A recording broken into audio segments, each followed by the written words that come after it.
লাঞ্চটা শেয়ার করে নিই রোজকার মতো।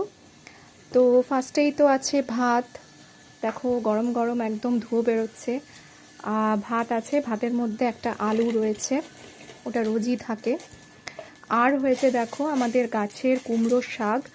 গাছের কুমড়োর শাক মানে যাই হোক, গাছের কোনো সবজি দিয়ে রান্না করতে কিন্তু আলাদাই একটা আনন্দ লাগে, টেস্টও আলাদা হয়। তো সেটা দিয়ে সমস্ত সবজি দিয়ে একটা পোস্ত মতো করেছিলাম মাখা মাখা করে। আর এদিকে হচ্ছে মসুর ডাল, দেখো ধনে পাতা দিয়েছি। তো এই রান্না হয়েছে। আর হয়েছে টমেটোর চাটনি। তো এই হচ্ছে আমাদের লাঞ্চ মেনু। আর আছে ডিম সেদ্ধ। তো এই আমাদের আজকে লাঞ্চ মেনু। কেমন লাগলো অবশ্যই জানিও। আরেকটা আইটেম হয়েছে, এটা রাতের জন্য করে রেখেছি, দেখো পনির, শুধু পনিরের তরকারি। তো কেমন লাগলো ভিডিওটা অবশ্যই জানিও।